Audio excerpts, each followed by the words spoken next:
Gola Priyo. He Krishna Karuna Sindhu Dina Bandhu Jagatpate Gopisha Gopika Kanta Radha Kanta Namostute Tapta Kanchana Gaurangi Radhe Vrindavaneshwari Vrishabhanu Sute Devi Pranamami Guripriye. Shri Gauri Vaishnava Guru Parampara ki jai. Shri Siddharji Gopal ki jai. Go Bhakta Vrinda ki jai. Gaur Premanande.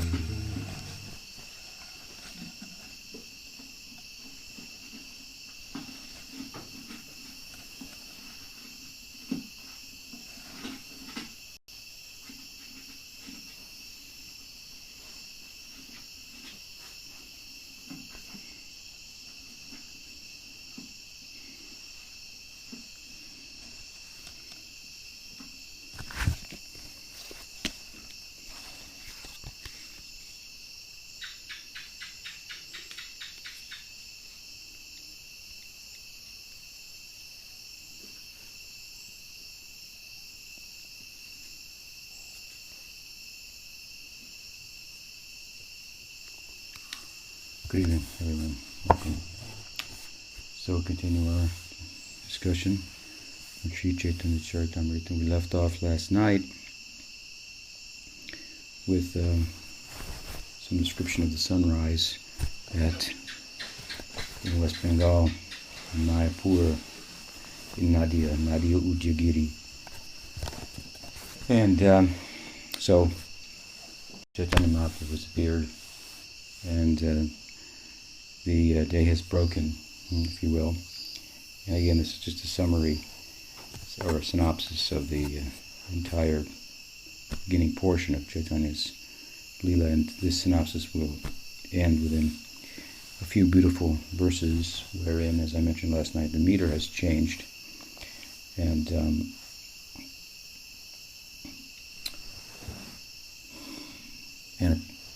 it's already a poetic book, but even a more poetic description is embarked upon. Se kali nilajal nijalai utiya advaitaroy nritya kori anandita mane haridase lana sange hunkar kirtana range kene nache kene nahi jane. So we're now brought back to the person of Advaita, who was so instrumental in bringing about the appearance of Chaitanya Mahaprabhu with regard to the external reasons for his appearance. And about him here it said, Se kali nijalai utya advaitarai nitchakari ananditamane. So he was in his own home. Se kali nijalai. At this time he was in his own home, and he was dancing and in a joyous mood. So it's not that everyone knew that Chaitanya Mahaprabhu was born.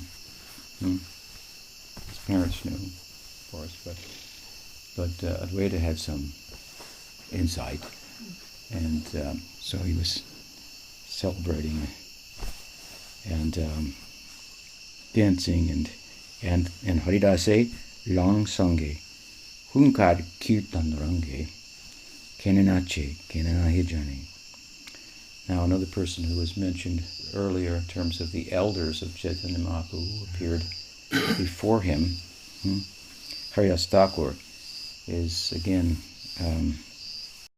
mentioned. And here it is said that Advaita, taking Haridas with him, danced loudly and chanted that Kenenache, Kenenahi jane. Nahi jane, nobody knew why they were dancing. So they had some mystic insight into the event and the significance of the time and so forth, being the birth time of Chaitanya Mahaprabhu, and for good reason. Let me read a couple more verses here where one more so that the two are mentioned, further discussed, and then we'll explain a little bit about the two of them and how they knew. We know how Advaita knew it. Deki uparag hashi, shigga ganga gate ashi, anande korila ganga snan, puna uparaga chale, apanar manobale, brahmanere dila nanadan. Having seen the lunar eclipse, laughing, Advaita Charya and Haridas immediately went to the bank of the Ganges. They bathed in the river in great joy. Taking advantage of the occasion, Advaita, by his mental strength or in meditation, gave in charity to all the Brahmins.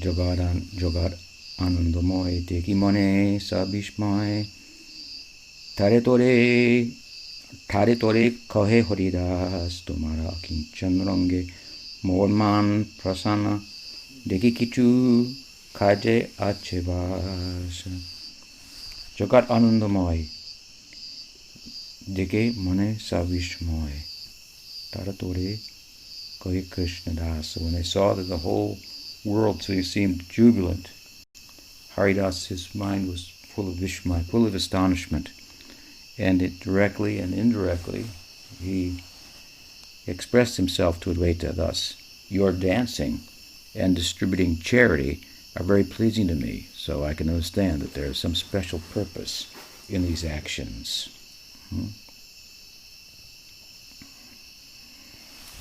So it's been explained, as we just read, that Advaita in his mind he gave it to charity. And Haridas could understand his mind somehow.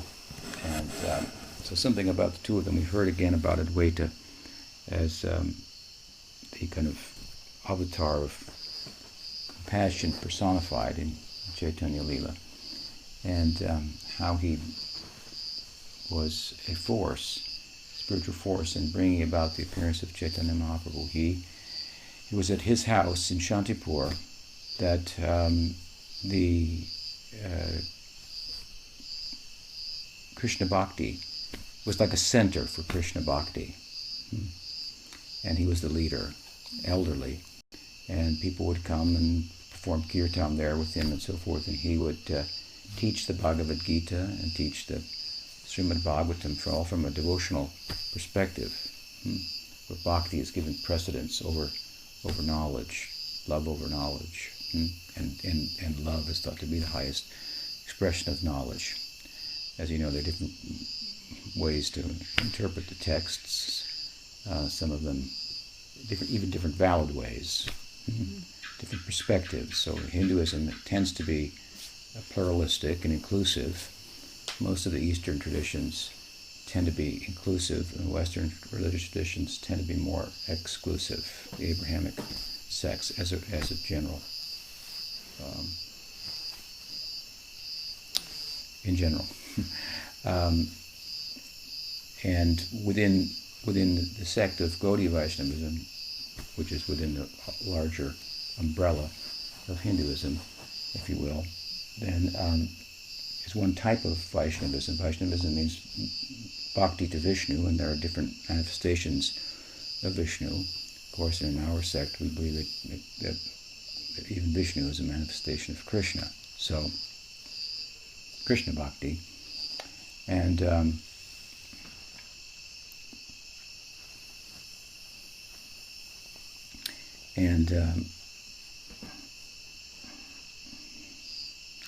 even within our particular tradition, then there is an acceptance of different measures of penetration into transcendence that are possible by slightly nuancing the basic practices. And then beyond the tradition itself, just look, for example, I'll give you an example. We are all doing Chaitanya Bhakti, Gaudiya Vaishnavism here in our lineage. But within the lineage there are, as we know, different possibilities. One could attain love like a friend of Krishna, or to follow in the wake of the romantic love for Krishna. So these are nuanced differences, and they'll be determined by factors that play a role in the practice itself. And so beyond that, we also accept there is fraternal love of Krishna in Braj, and servile love for Krishna in Braj. And then we acknowledge that there is a realm of majesty besides this realm of intimacy, where God appears, for example, with 4 arms. He's obviously God. Is the idea. And so with reverential love, he's worshipped.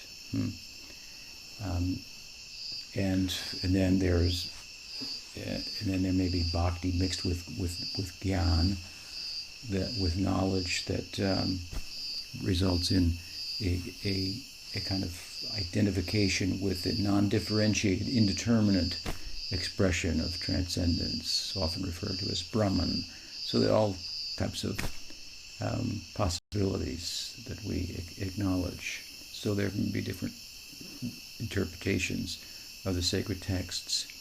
And the great Bhaktivinoda Thakur, in commenting on Bhagavad Gita, where Krishna says in the 4th chapter that I come yuga after yuga, millennium after millennium, to establish principles of Dharma and so forth. Bhaktivinoda commented, and that's not exclusive to India, so he may appear in other places in other ways and teach the Dharma differently in those places. And so on. Bhaktivinoda Thakur himself was very pluralistic, and he invoked a term that we've named our community in North Carolina. I think you've been there. Saragrahi is the name. It means essence seeking. So he coined a term, I should say, Saragrahi Vaishnava, and he contrasted the Saragrahi Vaishnava with the Bharabahi Vaishnava. So Saragrahi means an essence seeking, one who gravitates towards and embraces the essence of the tradition.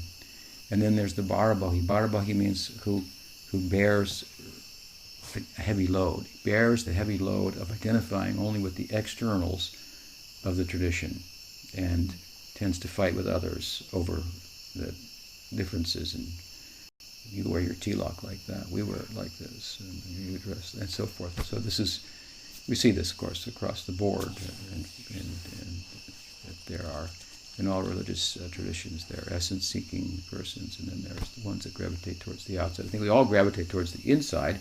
You're drawn in, but then inevitably our conditioning draws us towards the outside. That's why we need good teachers and sadhus to help keep drawing us within, helping us to see the essence. What we might have embraced at an earlier stage may need to be let go at another stage, and something else on a deeper level embraced. And what the understanding of what it is we're involved in, where we're going, that will mature and grow over time. And you may look back, oh, I used to think it was like this. It's like this. So at any rate, Advaita was commenting, and it was mentioned earlier here in the chapter, all from a bhakti perspective. The Gyan perspective, the knowledge perspective, is one in which I like to say the ideal is loving to exist. Now our existence seems threatened. We have to work to struggle, if you will, to exist, to sustain ourselves, and be at odds with others invariably. But if we can arrive at experience of the inner self, the I, then we can celebrate in the joy that we are eternal and rest peacefully. So joy means here ananda, to love, so loving to exist. So it's one thing to love to exist, it's another thing to exist to love. And this is the difference between the gyan, or the knowledge orientation, where knowledge is the goal, and the bhakti orientation, where love is the goal.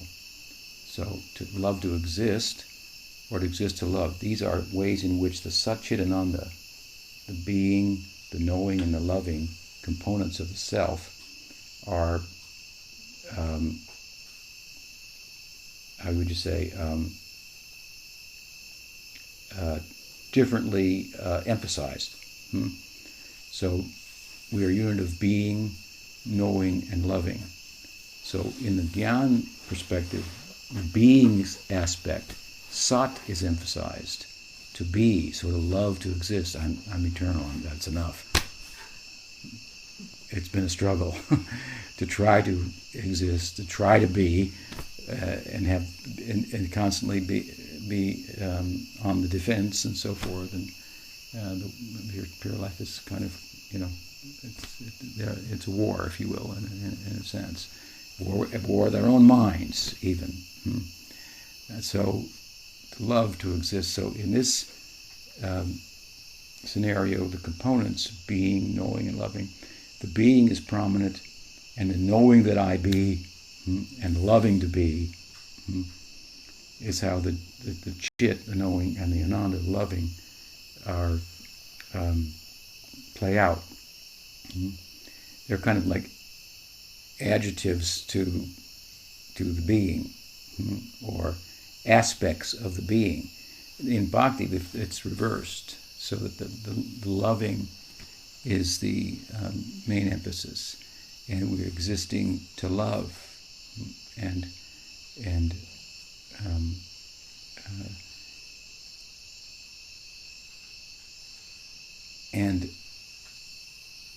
interestingly, of course, from our perspective, when you have a loving existence, the fact of the matter is, when you love, your existence, let's say your place of domicile, is of less consequence. If you love someone, you could live in a cave. If the two of you are together, something like that. That's the main thing. So the existence and the need to know something diminishes with loving.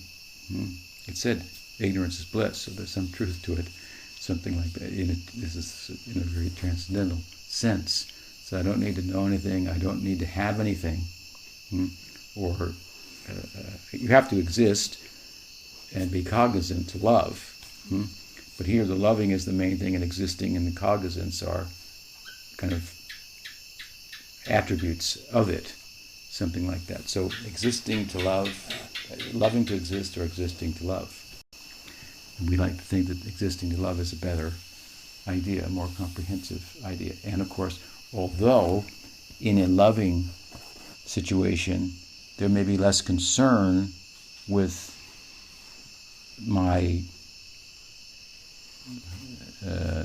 dwelling or what's going on otherwise and knowing, still an existence and a knowing that is attached to loving is the best kind of existence and the best kind of knowing. And to play this out a little bit for you, the idea is that Vrindavan, Krishna's place, it's a small place. It's rural. It's depicted as such. It's small.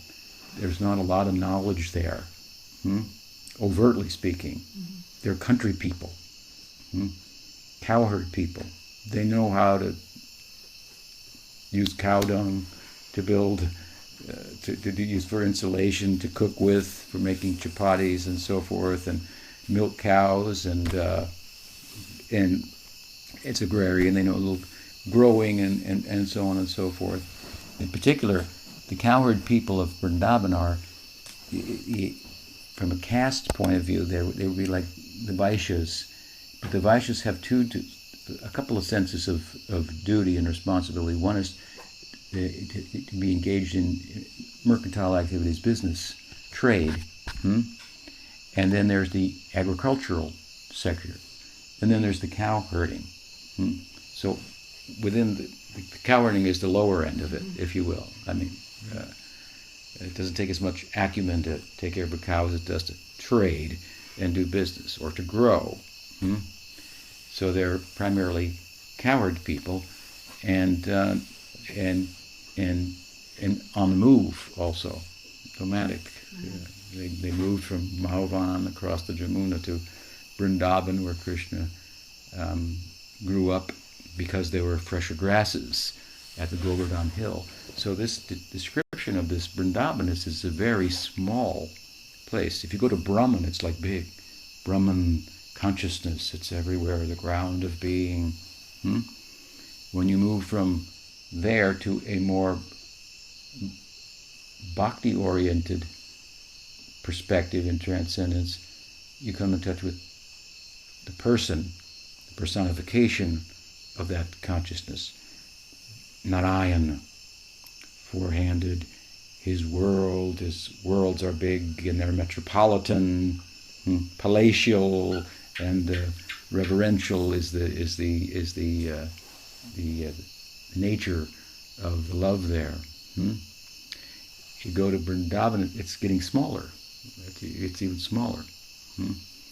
But what is getting bigger as we move from identification with Brahman to Vaikuntha to Vrindavan is the measure of the affection and the possibility of intimacy with the Absolute.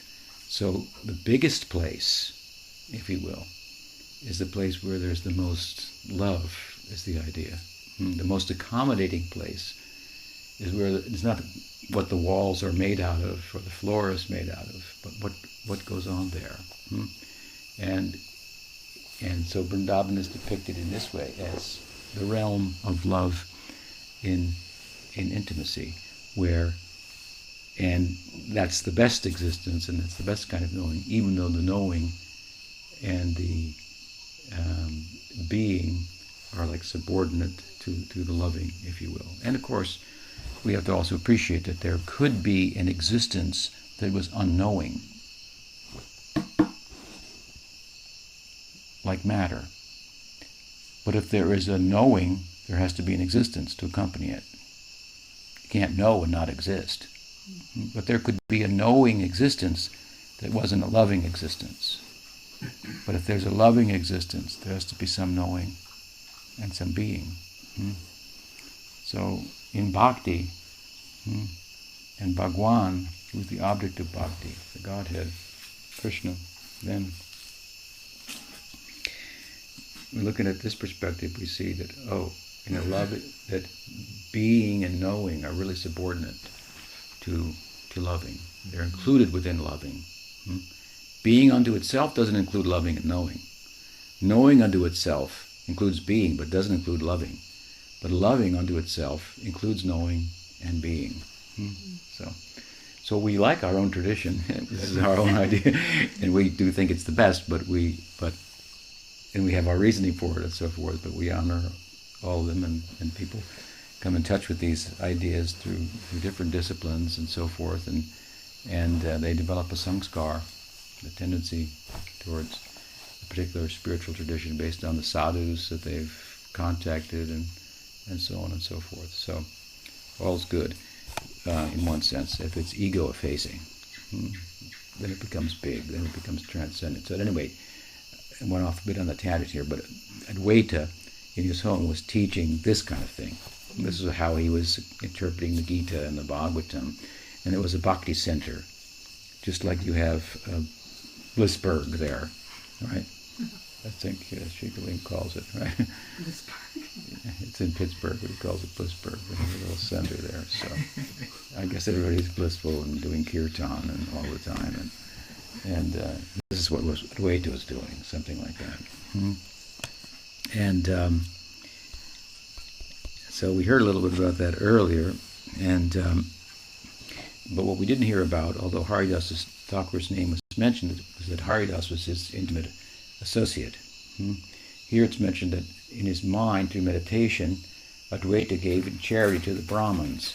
He himself was a Brahmin from Brahmin sector, but he was a Vaishnav.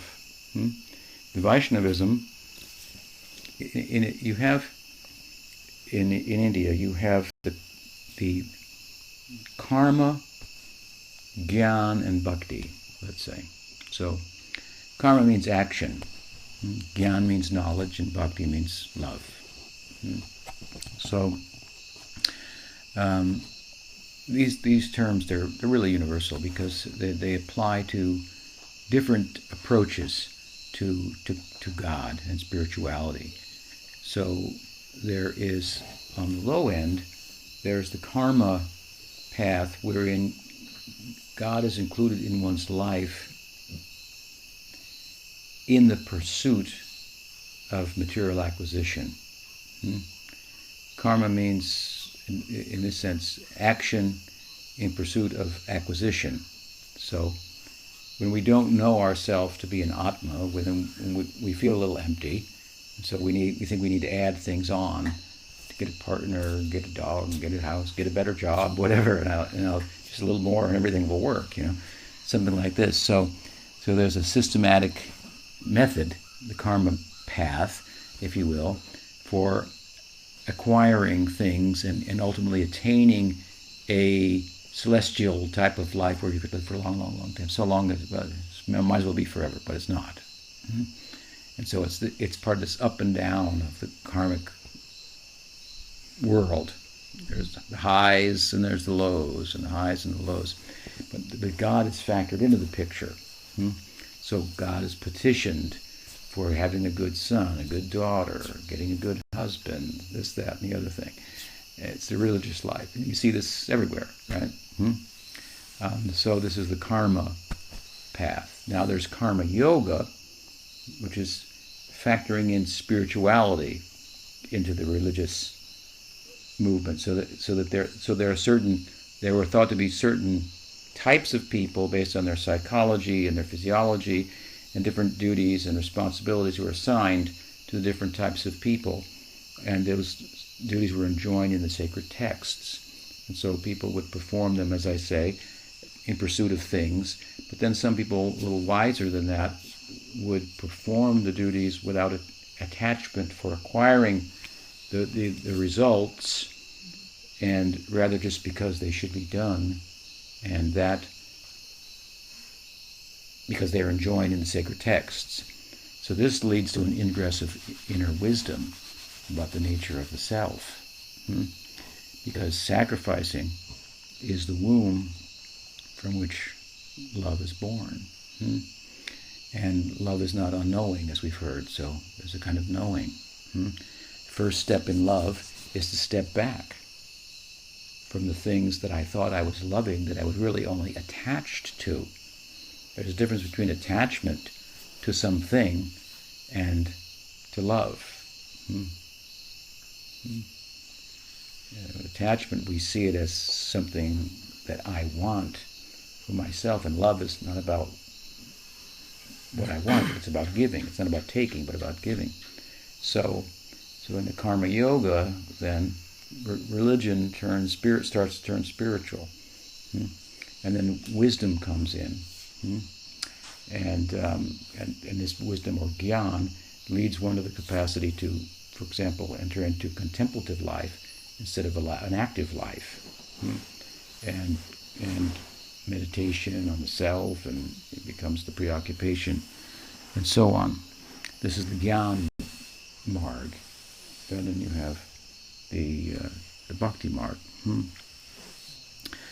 So when we go back to the other end of the spectrum, the karma marg, the low end, where one is pursuing material acquisition in consideration of the gods and goddesses, and some gratitude, that I'll do this and God will give me that, and so forth.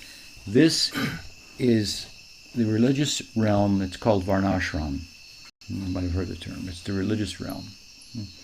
But gyan is above that. So one who comes to gyan, knowledge of the self, experiential knowledge of the self, no longer has any social duties that they're bound by. So in effect, the whole real result, the real desired result of the karma marg is that you come to gyan. And so from the active life, you come to the contemplative life. And then beyond the contemplative life is the life of bhakti, which is active in another way. All for Bhagwan, all for the Godhead, and so forth. But love has action in it, and love has knowledge in it. There may be action without knowledge. There may be knowledge that retires action. Because if I have knowledge, why should I act in relation to things in pursuit of enduring happiness when the things don't endure? My knowledge is the things don't endure. Why should I do that? So you can have action without knowledge. You can have knowledge without action. But in love, which is the third thing, there is action and there is knowledge, and they're both meaningful. They're serving, they're facilitating, they're loving. So this is the Vaishnava Dharma, if you will. It's called Parodharma. So it transcends the Varnashram. One who becomes initiated into the Vaishnava mantra no longer has the social obligations and social religious obligations of the Varnashram as part, not obliged there. He or she has other, it's like you've retired the law with love, something like that. That's why the Bhagavatam, our main book, is like the New Testament of the Vedic literatures. It retires the old law and brings in the love. That's what it's about. So, and Chaitanya Mahaprabhu personifies this, the path of love. So, at any rate, here, Advaita gave mentally in charity to the Brahmins, means all the priestly class amongst the social religious sector of the society. So although he was above that particular discipline, so to speak, still he honored it and saw that it was necessary for some people. So while we see there is a gradation, those on a higher or more evolved state will honor the lesser evolved states because they're enjoying the sacred text and because people need them. And you can't tell everybody everything. They don't have an ear for it all the time. So this is why he gave in charity to the Brahmins, because he was a householder himself and a Vaishnava. And to use the term of Baladev Vijayabhusan, he was a what is the term? The Sanista, the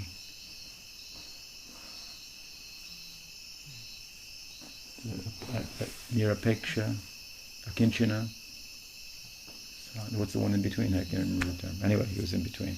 So he was completely detached and not really plugged in to the religious orientation, but he lived in a society where that was the social religious structure. And so he set a good example for others. Now, I bring this up because it's mentioned here that he gave in charity to the Brahmins in his mind, but he's also mentioned here that he's with Haridas Thakur. Haridas was a Muslim. He was born in a Muslim family. So from the social religious perspective of the Hindus, he was an outcast. But they were buddies. They were close. They were so close. Why were they close? Because Vaishnavism transcends these designations. And the chanting of the holy name transcends whatever are the religious norms and expressions in the lesser evolved caste system of Varnashram.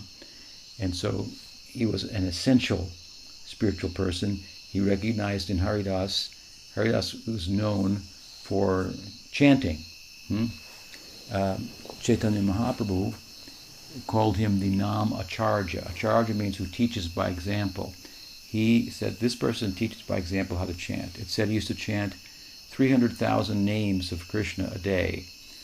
When we chant on beads 16 times on the mala, that's 25,000 names. So it takes usually a couple hours. So to chant 300,000, it took him 22 hours a day. And then he had 2 hours to eat a little something, take a bath, and start again. So he was pretty absorbed, is the point. And he was an outcast. So you can see that Chaitanya Mahaprabhu was a spiritual essentialist, and he was also a person that was involved in a social reform. if you will. So he was plugged in on that level as well. And he would follow the system, the religious system, only to the point where it didn't the relative did not come in conflict with the absolute. So the relative would say, well, Haridas is a Muslim, he shouldn't associate with him, but he's a devotee, so it's transcended, something like that was the idea. So Haridas met with Advaita early on, and they were together for a long time. They're elders, as we heard from the beginning of Chaitanya Mahaprabhu. And to emphasize this point, I suppose a little bit worth telling the story later related in the text as the narrative goes on. There was Advaita was performing the ceremony for the deceased relative. It's called the Shraddha ritual. And according to the Varnashram system, when a Brahmin performed the Shraddha ceremony, the offering that was given to Vishnu would then be given to the most elevated Brahmin in the community. So Advaita, in one sense, was the most elevated Brahmin, but he was performing the ceremony, so he had to give it to somebody. So all the Brahmins were associated, and they were all thinking, he's going to give it to me. He'll give it. Maybe he'll give it to that guy. I don't think he should. This was what's going on in their mind, so to speak. When it was all over, he turned and gave it to Haridas, the outcast. And they were outraged. So they couldn't understand the Vaishnava essential spiritual perspective. And then they went to their homes, but none of their sacrificial fires could light. They would keep the fire going. All the fires went out, and so forth. So by the mystic arrangement of Advaita, they came to understand something about why he did what he did, and so forth. And so anyway, Haridas was fully embraced by Chaitanya Mahaprabhu and Advaita, and they were close, Advaita and Chaitanya. And here they're mentioned together, and they're mentioned together also in another way later on. In fact, later on in the narrative, there's a whole chapter dedicated to the qualities of Haridas Thakur. There's a whole chapter dedicated to the passing from the world of Haridas, and how Chaitanya Mahaprabhu danced, held his body in his own arms, with his own hands began to dig the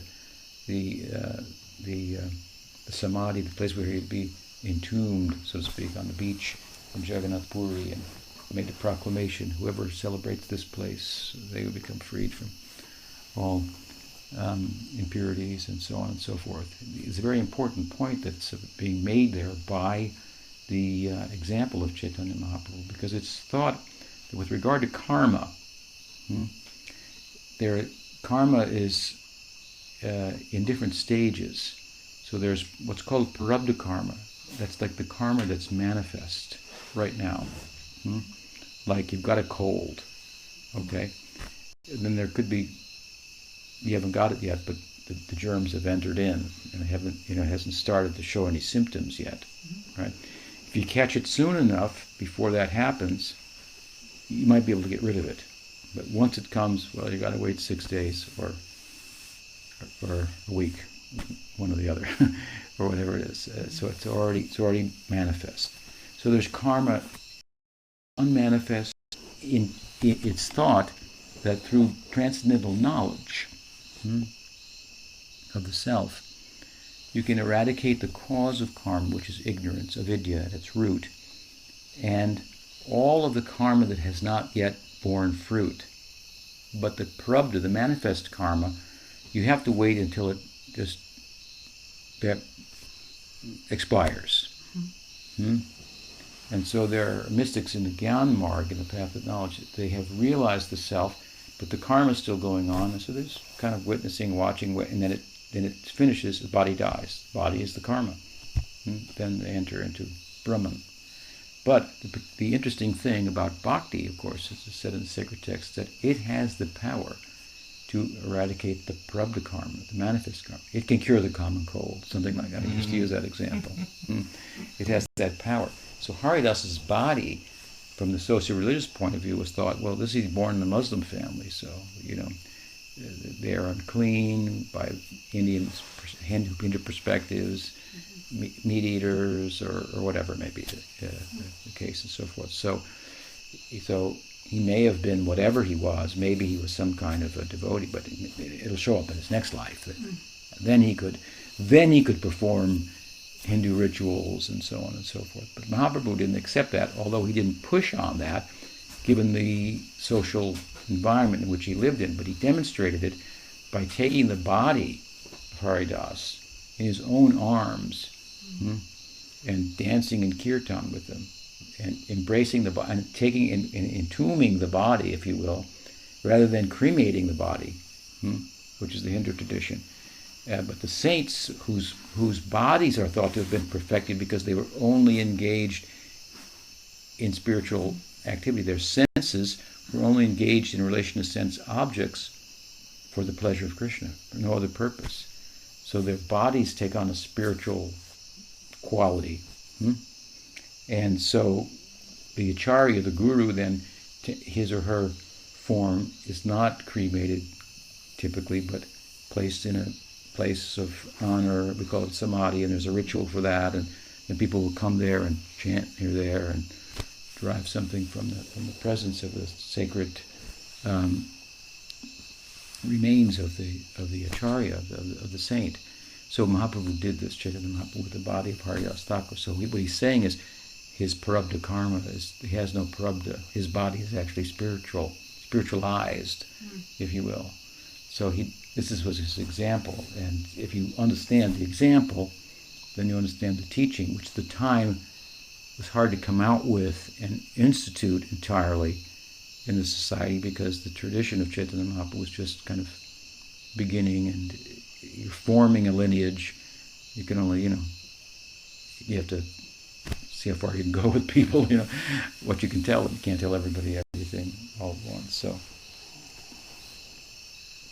So a great person, and here he's mentioned in terms of his being with contemporary, if you will, an associate of Advaita. And we know that Advaita called for Chaitanya Mahaprabhu to come by his puja, by his archan. Archan means the deity worship. Deity worship is a limb of the body of bhakti, a way of expressing bhakti, and it tends to have a reverential element to it. We talk about love of God and intimacy. A fellow asked me not long ago, said, we always talk about love of God and intimacy, but I see you bowing down before the deity. So what's with that? Why don't we just, hang out with him or something like that? And I said, because love and intimacy goes on internally, in an internal meditative form of a gopi, for example, or a gopa, one of the cowherd people of Krishna in the Leela. And this external form, we call it a practitioner's body. It may be spiritualized, but it has a different conduct. So we don't dress like gopis, for example. Someone wanted to become a gopi of Krishna in the Leela. We don't dress like gopis. We have a practitioner's body, and that functions in a different way. And Chaitanya Mahaprabhu showed that by his example. And so at any rate, the archan, the deity worship, has some measure of reverence to it, for the most part. There are ways in which that's transcended also, when the deity starts talking to you and says, hey, he told Sanatana Goswami, who didn't have anything but unleavened bread to offer, can't you offer any salt? And then he said, no, because if I give you salt, then you want ghee, and I'm a poor guy, I'm living in the forest here, if you want to live. And so that's when the relationship with the deity becomes very special. But then that's not to be imitated, right? So, at any rate, Advaita was doing the reverential worship of Vishnu, calling for Krishna to come, and so on and so forth, for the purpose of Yuga Dharma, spreading the Dharma of chanting, and so on and so forth, but not in relation to the internal reasons for his appearance. Meanwhile, in the chapter later on in the narrative where Haridas Thakur's qualities are mentioned and various stories about him and his love of Krishna and love for Chaitanya Mahaprabhu are told, it's mentioned that while Advaita called Chaitanya Mahaprabhu in his way, Haridas was living in a cave and chanting, doing nam bhajan, not archan, but japa, and calling for Krishna to appear as well. So they are both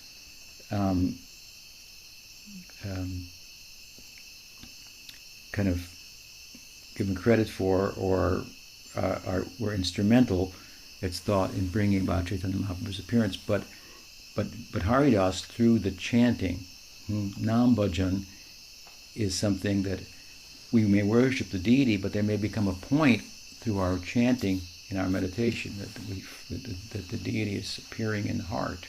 And so one may not be as involved in archan, may not go to the temple because he's found in the temple. Krishna's in the name, and he's experiencing the form of Krishna in the qualities of Krishna in the name, which are there, but it takes time to come out. The deity worship is thought to help us to come to that point, to assist us with our chanting. Because you could chant and fall asleep, but it's hard to worship the deity and fall asleep. And the more that we pay attention and the senses are absorbed, the mind comes around and the heart is purified, and the more prospect there is for internal bhakti. So, point is what? That Advaita was doing external bhakti and calling Krishna in the form of Chaitanya Mahaprabhu for external reasons. And arguably, Haridas was doing internal bhakti and had something to do with, was more privy to, let's say, the internal reasons for Chaitanya Mahaprabhu's descent. So he's a very special person. He's called the Namacharya, again, the one who Mahaprabhu set the example of chanting. And the point here is that I'm making as well is that by the chanting, you can experience everything about the internal life of Chaitanya Mahaprabhu. You come to participate in that. Some people think, and they teach like this, that by the chanting you everything. The Guru has to give you a swarup and say, you are this gopi or this gopa, and this is your name and age, and so forth.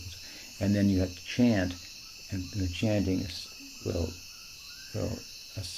without that, the chanting won't reveal in a spiritual identity in which you can serve Krishna. They think without that, the chanting will not be effective. But this is a very mistaken. Krishna is non-different from his name. So when you chant purely, you have the darshan of Krishna. Now, when you have the darshan of Krishna,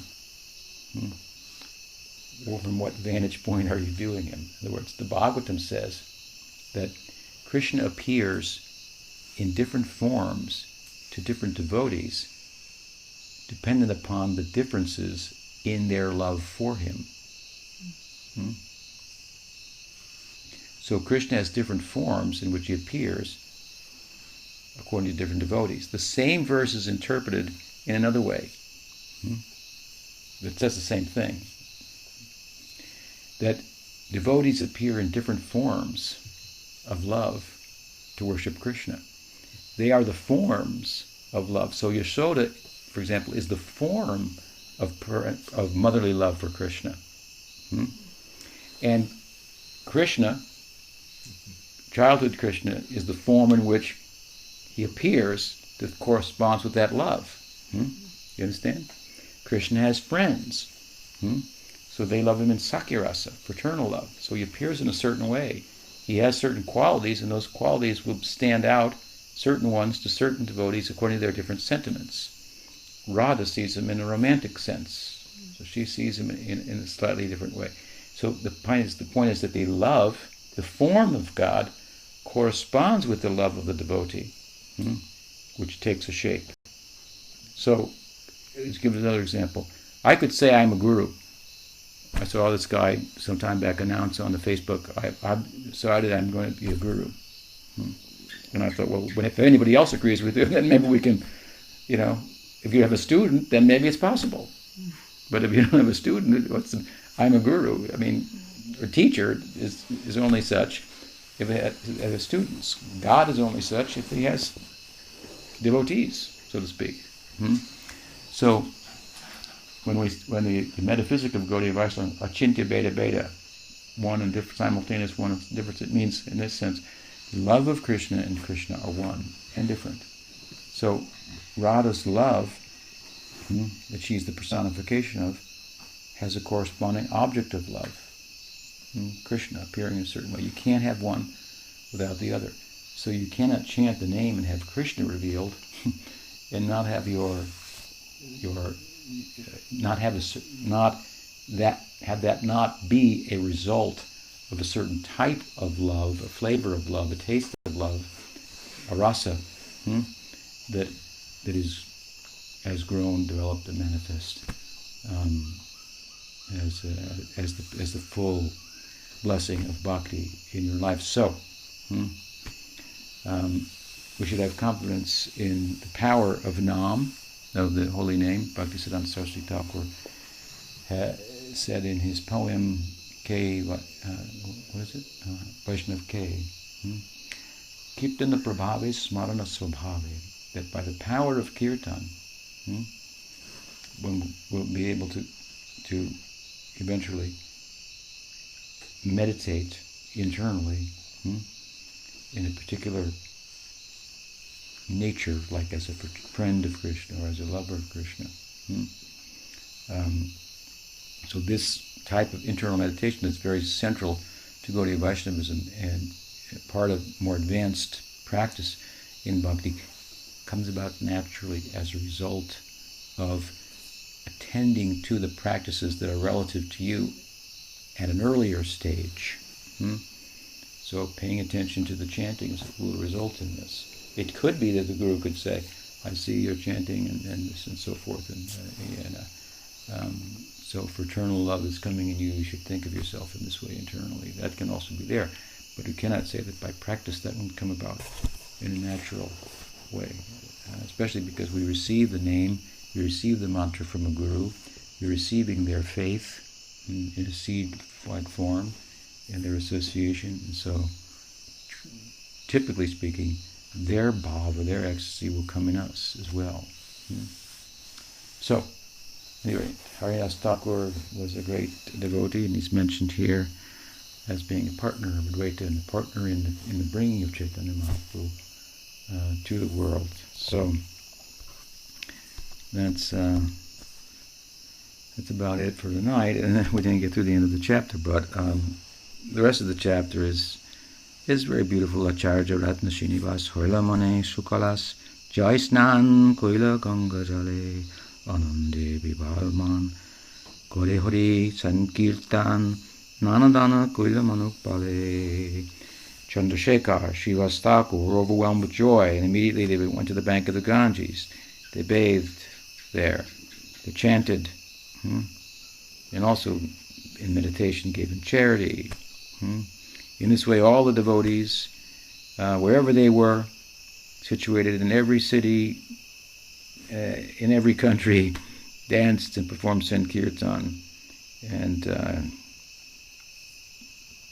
so forth. And then all sorts of respectable gentlemen and ladies carrying plates filled with various gifts came and offered presentations, and it was as if the gods had appeared on earth in the skies of Brahmins and were coming to celebrate the event, and now they were bringing things to the house of Sachi and Jagannath where the child was born.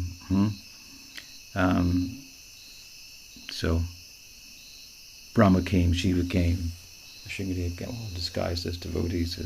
So it's a way of saying that he is Krishna, so all the avatars of Krishna are present in him, all the gods and goddesses. So this is the way the chapter comes to a conclusion. It says, no one could understand who was coming, who was going, who was dancing, who was singing, who was laughing. No one could understand nor could they understand one another's language. Yet, all unhappiness and lamentation were immediately dissipated, and people became jubilant. Thus Jagannath Mitra, the father of Chaitanya Mahaprabhu, was overwhelmed with ecstasy.